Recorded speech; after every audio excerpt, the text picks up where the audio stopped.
So welcome back to another video. आज हमारे पास है यामाहा की R15 V3 2019 मॉडल। तो आज मतलब जैसे अपन लोग क्या, जैसे कोई भी आदमी मतलब इतनी एक्सपेंसिव बाइक खरीदने जाता है, जैसे 2 लाख रुपए तक का जिसका बजट है, तो वो थोड़ा बहुत मतलब आपस में कंफ्यूज होता है कि मतलब मैं कौन सी बाइक लूँ, क्या ना लूँ। मतलब वो एक ऐसी बाइक चाहता है जो इंडियन कंडीशन के हिसाब से अच्छी खासी बढ़िया बाइक हो। तो उस पर उतने टाइम पे काफ़ी सारे रिलायबल आ जाते हैं। कंपेयर करें तो इसके कंपैरिजन में कई सारी बाइक आती हैं। लोग जिन्हें कंफ्यूज रहते हैं लेने में, तो इसके कंपैरिजन में क्या आती है, एक तो इसकी नेकेड बाइक आती है MT-15, और एक KTM वालों की आती है 200 सीसी KTM RC 200, और इसकी उसी की नेकेड आती है KTM RC 250। 200 तो आना बंद हो गई। तो अब जैसे लोग कंफ्यूज इसमें भी रहते हैं कि बजाज पे चले जाएं। बजाज पे अगर लोग चले जाते हैं तो बजाज पे आती है पल्सर, पल्सर की NS ले लो या 200 RS ले लो, कोई सी बाइक ले लो, पल्सर की 220F, मतलब आती हैं इतनी सारी बाइकें आप पे हैं। इसमें सबसे ज़्यादा मेन रिलायबल जो आता है वो आती है पल्सर की 200 RS, और जो इससे 2-3 हज़ार रुपये महंगी पड़ती है, मतलब ऊपर ही पड़ती है। वो 200 सीसी सेगमेंट की बाइक है, इससे ज़्यादा पावर प्रोड्यूस करती है। पर जो मेन चीज़ है, मतलब जो ये 155 सीसी होकर जो ये बाइक परफॉर्मेंस देती है, जो अग्रेशन इसका बाइक का है, जो राइडिंग पोस्चर इस बाइक का है, जो भी मतलब जितने भी फीचर इस बाइक में हैं, वो कंपेयर टू ऑल बाइक्स नहीं, मतलब इतने बात में नहीं आ पाते हैं। जितनी भी बाइक आसपास की, जितनी भी इसकी सेगमेंट की बाइक हैं, उतने फीचर जितने इसमें हैं, इतने रुपए में ना इतनी कोई परफॉर्मेंस दे रहा है, ना कोई सी दूसरी बाइक इतना बढ़िया परफॉर्म कर रहा है बाजार में, मतलब इतना है नहीं मतलब। तो आज अपन लोग अपनी V3 के बारे में डिस्कस करेंगे कि इस बाइक में ऐसा क्या प्रोज हैं जो मतलब आदमी 2 लाख रुपए स्पेंड कर रहा है तो उसे क्या क्या चीज़ें देखनी चाहिए। मतलब भाई 2 लाख रुपए एक अच्छी खासी रकम होती है, मैं मानता हूँ। उसे इन्वेस्ट करने से पहले आपको इस बाइक में ये सारी चीज़ें देखनी चाहिए कि इसमें ये फीचर हैं। सो बात करें तो उसके पहले पॉइंट की, जैसे इसका जो पहला पॉइंट प्रोस कह लो, कुछ कह लो, तो इसका पहला पॉइंट मैं मानता हूँ इसका इंजन इसका 155 सीसी का इंजन है, जो कि 19 PS की पावर प्रोड्यूस करता है, और 14 का टॉर्क होता है। इस सेगमेंट में 150 सीसी के हिसाब से ये जो इंजन इसमें कंपनी ने दिया है, अनबीटेबल इंजन है, इसे कोई बीट ही नहीं कर पाता। मेरा मानना ये है, कि मेरा पर्सनल व्यू, कहीं लोग इसमें भड़क जाएं।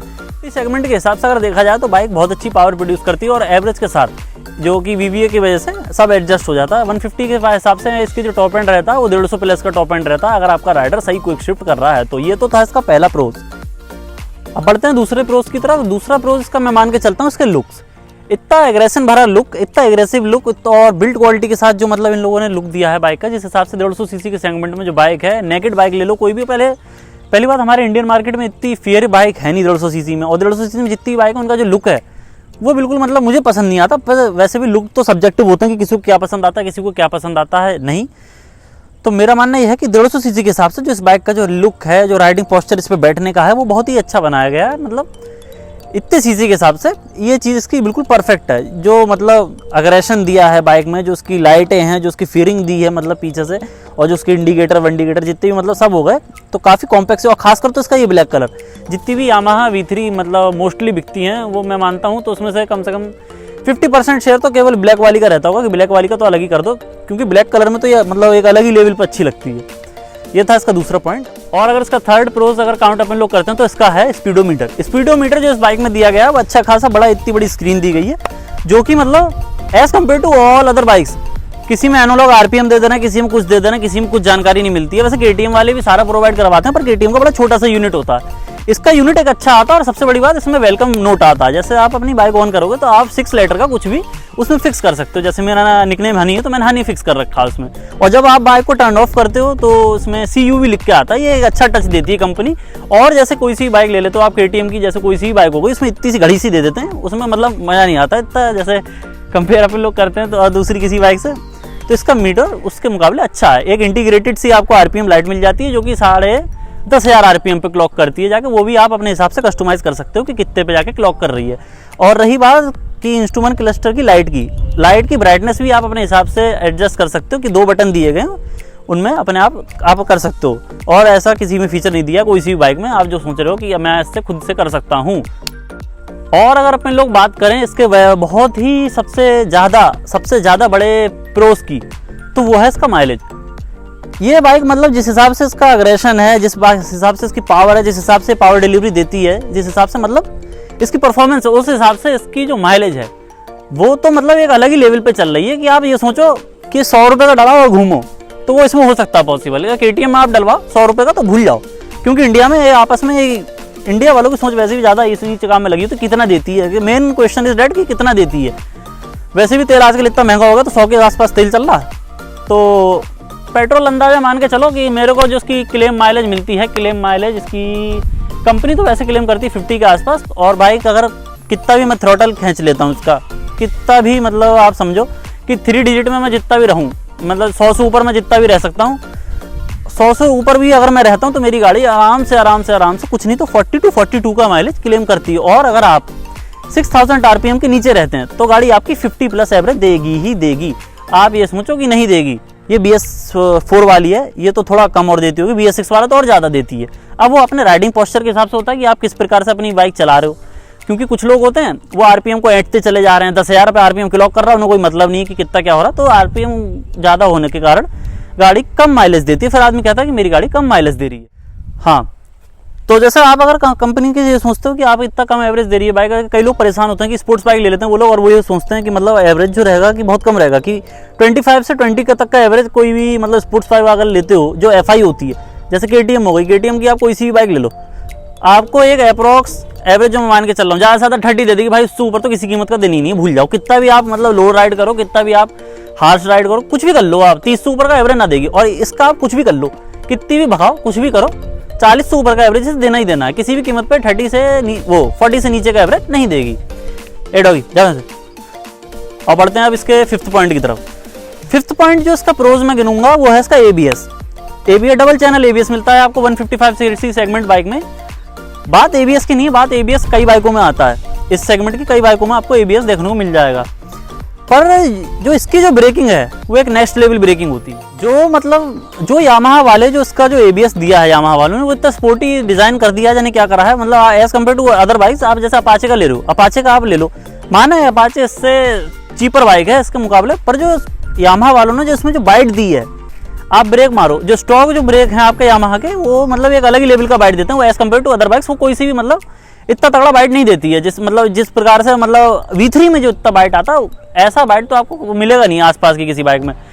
हाँ, इससे अगर कंपेयर करा जाए तो KTM जो ब्रेक का मतलब देती है अपना ब्रेकिंग सिस्टम, वो थोड़ा बहुत इसका कंपेरेटर है कि कंपेटिटिव अच्छा कर जाता है वो उससे कम्पीट। अगर अब बढ़ते हैं अपन लोग 6th इसके पॉजिटिव पे। 6th पॉजिटिव इसका क्या है, इस गाड़ी में एक ऐसी टेक्नोलॉजी यामाहा वालों ने इंट्रोड्यूस कराई है जो कि किसी भी बाइक में नहीं आती, जो भी इसके सेगमेंट की बाइक हैं। जैसे V3 है अपनी, V3 में एक ऐसी टेक्नोलॉजी इन्होंने दी है, उसे बोलते हैं VVA, वेरिएबल वॉल्व एक्चुएशन। इससे क्या सिस्टम होता है इसमें इंजन में, मतलब ये कह लो आप आसान भाषा में समझें तो, कि इंजन अगर आप चल रहे हो नॉर्मल 6000 RPM तक, ये BS4 की बता रहा हूँ मैं, 6000 RPM से थोड़ा आप ऊपर बढ़े, जैसे 6400 के ऊपर आप बढ़े, तो इंजन मान के चलो आप बड़ी आसान भाषा में, एक पाइप से सांस ले रहा था अगर इंजन, तो वो 2 से पाइप से सांस लेना लग जाता है। और जैसे ही मतलब ऑक्सीजन का ज़्यादा उस पर मतलब एयर इनटेक ज़्यादा होता है तो इंजन अच्छा परफॉर्म करता है। इससे क्या होता है, जैसे मतलब और सारी बाइक जितनी भी हैं आप, जैसे KTM देख लो, कोई सी भी बाइक देख लो, तो इनमें क्या है, इनमें मतलब एक ही इनटेक दिया हुआ है एयर के लिए, एयर इनटेक एक है, जिससे क्या होता है इंजन को थोड़ी कम एयर मिलती है। वैसे ही ये क्लॉक करता है 6000 प्लस RPM, 6000 और 6500 RPM जब प्लस क्लॉक करता है तो इसका VVA ऑन हो जाता है, जिसके कारण 2 जगह से इसमें एयर जाने लगती है इंजन में। तो क्या होता है, इंजन थोड़ा हल्का चलने लगता है। इससे एक फायदा और है, आपका इंजन बिल्कुल रिफाइन हो जाएगा, ज़्यादा वो वाइब्रेशन नहीं आएंगे, बिल्कुल भी वाइब्रेशन घट जाएंगे। क्योंकि खुद सोचो आप कि एक से सांस ले रहा फिर 2 से सांस ले रहा, वो इम्पैक्ट अच्छा पड़ता है। और रही बात परफॉर्मेंस की, परफॉर्मेंस में एक अच्छा खासा थ्रो मिल जाएगा, जैसे बोलते हैं ना VVA किक्ड इन, वो एक अलग ही प्रकार का थ्रो देता है कि मतलब आपको अच्छी खासी पावर फील होगी as compare to other bikes. बड़ी आम सी आवाज़ आएगी, जैसे आप 6500 RPM पार करोगे तो एक टक्की की आवाज़ आपको आएगी। इससे आपको पता चल जाएगा कि साफ साफ इसके VVA दोनों वॉल्व ऑन हो चुके हैं और दोनों इनटेक काम कर रहे हैं, जिसके कारण गाड़ी अच्छा थ्रो फेंकती है। हम लोग बढ़ते हैं अगर 7th पॉइंट की तरफ। तो 7th पॉइंट है इसका चीप मेंटेनेंस। इस बाइक का जो मेंटेनेंस है वो बिल्कुल ही चीप है। जैसे आप सोचते हो कि आप एक स्पोर्ट्स बाइक ओन कर रहे हो, आप भूल जाओ, ऐसा कुछ नहीं। आप स्पोर्ट्स बाइक ओन तो कर रहे हो, पर जो आप पे आउट कर रहे हो वो एक नॉर्मल बाइक के यहाँ से पे आउट कर रहे हो। आप जैसे आप कोई सी बाइक ले लो, आप इसकी सर्विस कराने जाते हो तो 1000 रुपये में बेसिक सर्विस इसकी हो जाती है। और वैसे यामाहा वालों की एक चीज़ भी बहुत बुरी है कि वो सर्विस चार्ज थोड़ा ज़्यादा करते हैं। और अगर आप सोच रहे हो कि किसी दूसरी कंपेटिटिव बाइक ले लो, जैसे KTM है, KTM वाले के पास आप जाओगे तो उनका जो वो होता है सर्विस का, मैं बताऊँ आपको, जैसे सर्विस आप कराने गए तो सर्विस का जो मतलब लेबर चार्ज लगाना है वो लगाना है, मतलब सब जोड़ जुड़ा के आपको इसके कंपेटिटिव थोड़ी इनकी की सर्विस इससे अच्छी खासी महंगी है। इसे मतलब ओन करके ये नहीं लगता कि मैं कोई एक बड़ी बाइक चला रहा हूँ। वैसे बड़ी तो क्या ही कहूँ, सुपर बाइक तो नहीं है खैर ये, पर तब भी एज़ कम्पेयर टू ऑल जितनी भी अपनी बाइक हैं, जैसे KTM वेटीएम हो गई, उनकी सर्विस इससे अच्छी खासा ज़्यादा रुपए की होती है। और अगर मैं नॉर्मल एक सर्विस कराता हूँ, जैसे नॉर्मल पेड सर्विस होती है, इसकी पेड सर्विस कराता हूँ तो वो ऐसी लमसम मान के चलो 1000 रुपये के आसपास, जिसमें इसका इंजन ऑयल चेंज होता है, ऑयल फिल्टर चेंज होता है, एयर फिल्टर चेंज होता है, इंजन फिल्टर चेंज होता है, मतलब सारे प्रकार के फिल्टर चेंज होते हैं। तब भी जाके लेबर चार्ज लगा के मेरे को 1000 रुपये पे आउट करने पड़ते हैं। इससे ज़्यादा रुपये कभी भी आते नहीं हैं। ये चीज़ कंपनी की बड़ी अच्छी लगी, क्योंकि मतलब इतनी बड़ी बाइक के हिसाब से अगर आप देखें तो ये बहुत अच्छा है कि 1000 रुपये में आपकी बाइक की सर्विस हो जाती है। और आप देखो नॉर्मल बाइक 100 cc बाइक भी ले रहे हो तो वो भी मतलब मान के चलो 500-600 रुपये तो वो भी खाती है। तो भाई इतनी बड़ी बाइक होने के बाद भी अच्छा है कि 1000 रुपये में आप वापस लौटे आ रहे हो। अब बढ़े इसके 8th पॉइंट की तरफ। तो 8 पॉइंट इसका मतलब ऐसा कोई एज सच प्रोस तो नहीं है, बट हाँ कंपेयर अगर करा जाए KTM की बाइक से, KTM की बाइक से अगर कंपेयर करा जाए तो इसमें जो हीटिंग प्रॉब्लम जो KTM में आती है वो इसमें आप बिल्कुल नहीं मिलेगी। जैसे इस बाइक को मैंने कुछ लमसम 6500 किलो 16,500 किलोमीटर के आसपास मैं राइड कर चुका हूँ।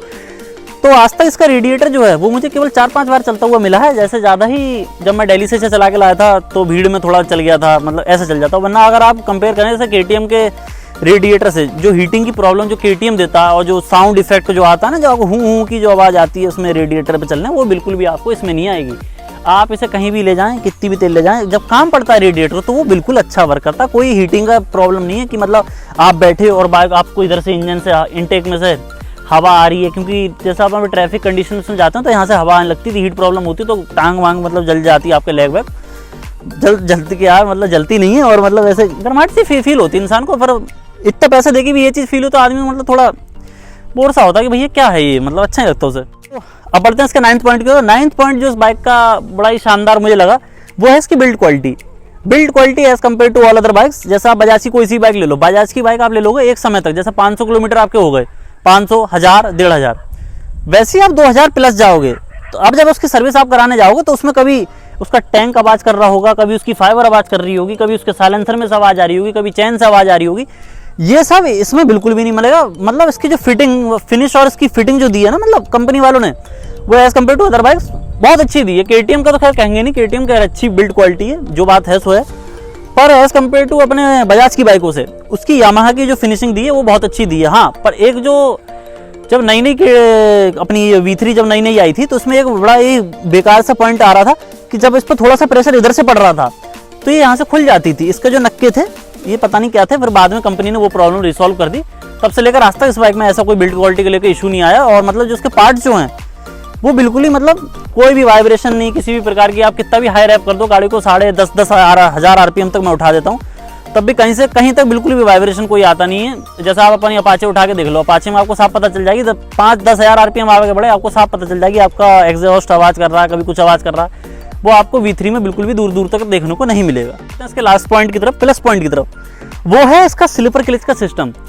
स्लीपर क्लच एक एडवांस टेक्नोलॉजी कह लो, कुछ कह लो, आसान भाषा में ये कहो कि जब आप लोग गियर ड्रॉप कर रहे होगे या गियर अप कर रहे होगे तो आपको as compare to other bikes वो जो जर्क होता है, जो झटका फील होता है, वो इसमें फील नहीं होगा। जैसा RPM आपने मतलब अपाचे चला रहे हो, RS चला रहे हो या KTM की कोई सी भी बाइक राइड कर रहे हो RC 200 तक, तो जब आप गियर ड्रॉप करोगे, जैसा आप कभी कोई आदमी रेसिंग का शौकीन होता है या ट्रैक करता है तो मतलब जब उसे गियर ड्रॉप करता है तो उसमें ऐसा जर्क फील होता है कि आपको मतलब कि पता चलती है कि गाड़ी का टायर जो है वो थोड़ा जाम सा हुआ।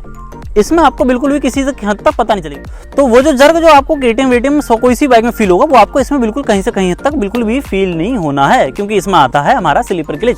इतने रुपए के हिसाब से अगर देखा जाए तो इस बाइक में जो ये जो 10 खूबियां जो मैंने आपको अपनी पर्सनली गिनाई हैं वो किसी भी बाइक को लेने के लिए मैं मानता हूँ कि अपने आप में ही बहुत बड़ी बात होती है। क्योंकि भाई आप देखो कि आप आदमी इतना रुपया इन्वेस्ट कर देता है तो उसे कई सारे मतलब कंपेटिटर मान लो, कुछ मान लो, जैसे RS हो गई, अब अपाचे 200 हो गई, उसमें तो जाने क्या क्या दे दिया है, नेविगेशन मीटर में पता नहीं, और RC हो गई, मतलब इतनी सारी बाइक हैं। तो तब भी आदमी यामाहा की तरफ क्यों बढ़े।